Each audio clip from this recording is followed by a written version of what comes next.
Hello? Okenna. Eessa deemtee? Hojiin deemeem. Maal hojiin deeman jedhamu yeroo manaa baatu? Rafaa waan turteef si jeequun barbaanneem. Tolee eessa jirtaam? Naannoo dhuman jira mana obbo Cimdeessaa fa'aa bira. Si barbaadee dhimee achumatti na eegi. Dhufaan jira. Tole dafii kottu.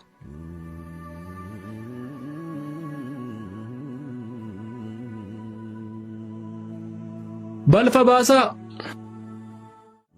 Balfa baasaa mee?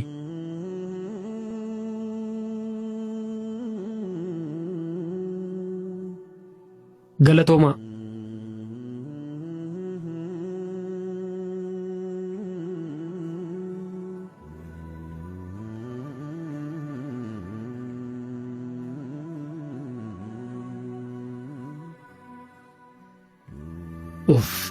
Maal hanga duututti hojjettaayi? Baay'ee dadhabdee jirtaam. Laaftee jirta. Lakki amman duuttiin hojjedhu otoo hin taane gaafan hojjedhuun akkatti dadhaba. Mee qarshii ho'iin barbaade qarshii naaf kenni. Maaliif barbaadde? Dhimmaaf hin barbaade sin jedhe miti maaliif naan kennitu? Ilaa kenna. Qarshii dheekkamanii miti kadhatanii yoo argachuun hin cima beekta miti. Maal jechuun Firiyaam? Wanti jechuu barbaade dhimma barbaaddeef natti misiif hin kenna. Qarshii guddaa miti kan hin barbaade. Qarshiin xinnaaf guddaan qabu. Waan barbaadde sanaaf dhimma itti baanaan isumatu guddaadha. Wanti guddaan haajaa sana ittiin ooluu keeti. Tole gorsa keessa manattuu na qabda. Amma qarshii naaf kenni yoo qabaadhe yookiin nan deemaan. Eessa deemta? Beellamaan qabaa sin jechaa jira miti hin dhaga'u gurri kee. Shakkeen ture. Akkamitti? Kenna. Kofoo miiccamaa kana malee akkan hin qabne hin beekta miti maaliif keen uffattu? Amma isa booda dubbanna. Qarshii 500 naaf kenni intalli eegaa itti dhaabbattee. Eenyu isheen intalli?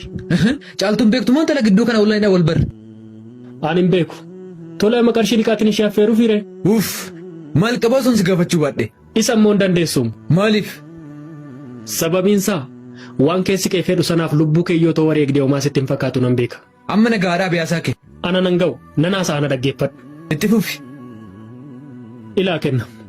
Haala amma keessa jirtu naaf gala. Sababiinsaas umrii wal fakkaataarra jirra.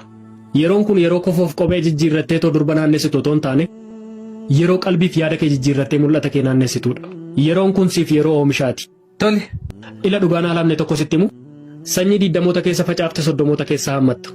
40 keessa immoo firii isaa dhandhamtaa jechuudha. Maal jechuudha? Jechuun koo waan umurii 20 keessatti hin hojjenneef 30 keessa teessee gaabbita. Otuma 30 keessa teessee gaabbitu 40 seena. Gaafa 40 seenu abdii kutattee kadhataa taata. Daandii itti baata. Nan beeka. Hin beektuuf hin sitti maa jiran dhaggeeffadhu.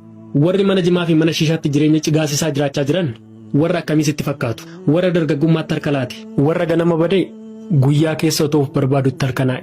Utuu kanaan jiru dukkana keessa abdii kutate namummaa lagatee araada garagaraa liqinfamee jireenya garadoo jiraachaa jiru. Kanaafuu carraan keessa akka warra sanaa akka hin taane dargaggummaatti harka laatiin dargaggummaan gadheedha. Si galaafatti. Tole. Qarshii meeqa barbaadde? Lakki nattaafu. Ani beellama kee akka haftuuf osoo hin taane dhugaa jiru akka bartuuf amma deemeen eegsisinii. Kana boodaani jireenya liqii jiraachuun nattaafu. Amma beenu gallee laaqana wajjin nyaanna. Kottu.